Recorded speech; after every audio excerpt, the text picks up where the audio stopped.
Every year we serve probably between 40 and 50 women. We've seen an increase in people in need of shelter, who are leaving abusive relationships, who have no money, no access to money, who need food, diapers, money to put gas in their car, everything. So we've seen an increase of situations that are pretty dire where people have children and no means to take care of them. Well, I would like to think that any opposition to this is purely due to ignorance, and I don't mean ignorance in an extremely negative way, but ignorance in terms of not having knowledge of how important this is. Unfortunately, a lot of people, if they're not dealing with this issue directly, they don't realize or care even that it exists. It's hard for me to imagine, no matter what your political affiliation is, if you really comprehended the degree to which this is a problem in our society, how you wouldn't support this bill.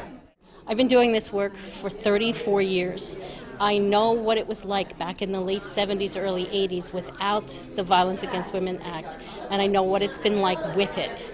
And we are significantly better off with the act and with people in this country understanding that domestic violence is not going to go away, but we are going to have services that are available to people who need them.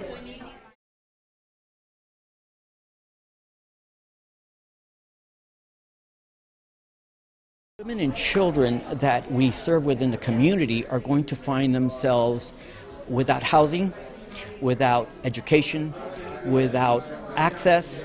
They are going to be displaced, and they're going to be displaced through ignorance and the lack of understanding of the provisions of VAWA and the services that those institutions are there to provide to the public as a whole.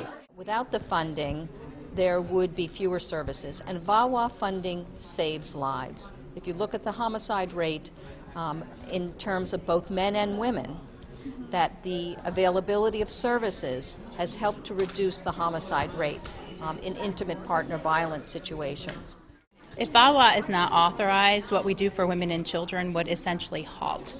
Dollars are slim. We don't have enough in our budget to meet the need. In Hunterdon County, where we are, we estimate about 20,000 women are victims of domestic abuse and sexual assault each year.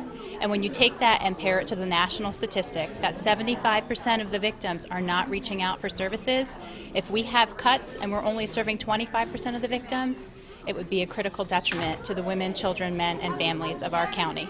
The thousands of families that have begun to come forth out of really secrecy and shame and all the things that keep people in minority communities hidden and afraid to talk about the issue, that all that hope would be taken away from them. It would have disastrous implications. This is important stuff we're doing, and without it, you're going to see homicide, you're going to see women with no place to go, you're going to see them staying in these horrible relationships and see children growing up in this environment and only knowing violence as a way of life, and then what happens to them? What's the next generation going to look like? What's going to happen is if VAWA funding is severely lessened, then there'll be nowhere for these victims to go, nowhere to take their children, and this crime is going to increase because they're going to choose to stay at home, not report it. The abuse will continue.